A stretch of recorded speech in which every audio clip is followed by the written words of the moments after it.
The Gospel of John chapter 6. After these things, Jesus went away to the other side of the Sea of Galilee, which is also called the Sea of Tiberias. A great multitude followed him, because they saw his signs which he did on those who were sick.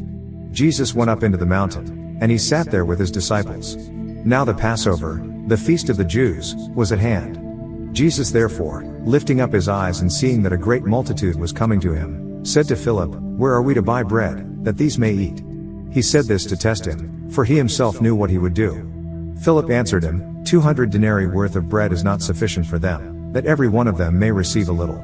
One of his disciples, Andrew, Simon Peter's brother, said to him, "There is a boy here who has 5 barley loaves and 2 fish, but what are these among so many?" Jesus said, "Have the people sit down." Now there was much grass in that place. So the men sat down, in number about 5,000.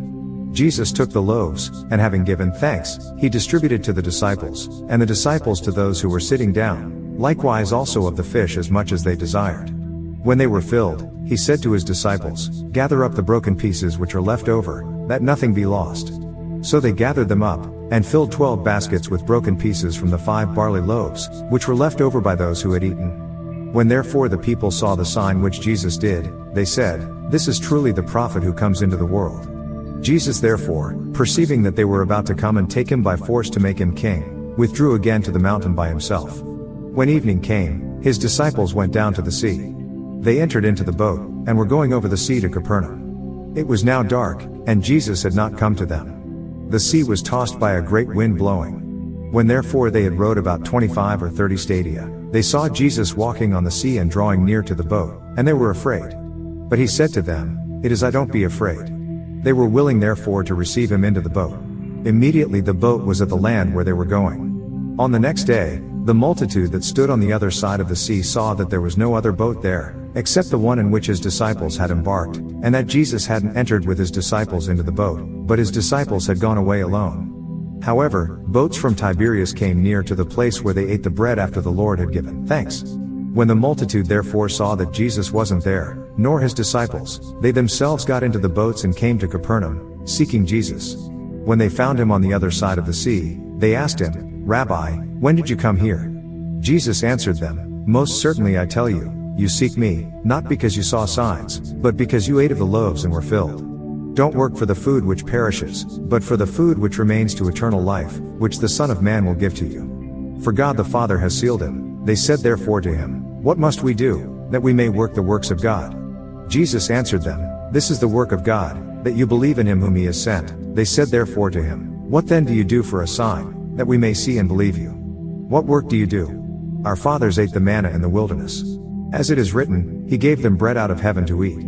Jesus therefore said to them, "Most certainly, I tell you, it wasn't Moses who gave you the bread out of heaven, but my Father gives you the true bread out of heaven. For the bread of God is that which comes down out of heaven and gives life to the world." They said therefore to him, "Lord, always give us this bread." Jesus said to them, "I am the bread of life. Whoever comes to me will not be hungry, and whoever believes in me will never be thirsty.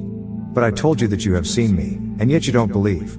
All those whom the Father gives me will come to me. He who comes to me I will in no way throw out. For I have come down from heaven, not to do my own will, but the will of him who sent me. This is the will of my Father who sent me, that of all he has given to me I should lose nothing, but should raise him up at the last day. This is the will of the one who sent me, that everyone who sees the Son and believes in him should have eternal life, and I will raise him up at the last day." The Jews therefore murmured concerning him, because he said, "I am the bread which came down out of heaven." They said, "Isn't this Jesus, the son of Joseph, whose father and mother we know? How then does he say, 'I have come down out of heaven'?" Therefore Jesus answered them, "Don't murmur among yourselves. No one can come to me unless the Father who sent me draws him, and I will raise him up in the last day. It is written in the prophets, they will all be taught by God. Therefore everyone who hears from the Father and has learned, comes to me. Not that anyone has seen the Father, except he who is from God. He has seen the Father. Most certainly, I tell you, he who believes in me has eternal life. I am the bread of life. Your fathers ate the manna in the wilderness and they died. This is the bread which comes down out of heaven, that anyone may eat of it and not die. I am the living bread which came down out of heaven. If anyone eats of this bread, he will live forever.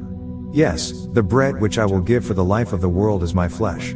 The Jews therefore contended with one another, saying, "How can this man give us his flesh to eat?" Jesus therefore said to them, "Most certainly I tell you, unless you eat the flesh of the Son of Man and drink his blood, you don't have life in yourselves.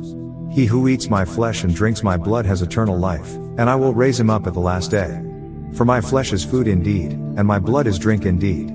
He who eats my flesh and drinks my blood lives in me, and I in him. As the living Father sent me, and I live because of the Father, so he who feeds on me will also live because of me. This is the bread which came down out of heaven, not as our fathers ate the manna and died. He who eats this bread will live forever." He said these things in the synagogue, as he taught in Capernaum.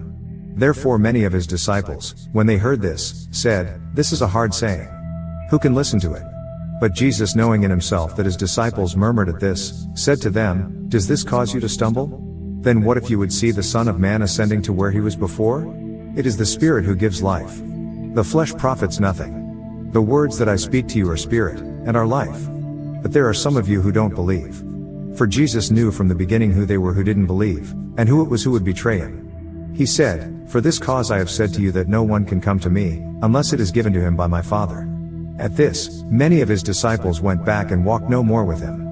Jesus said therefore to the 12, "You don't also want to go away, do you?"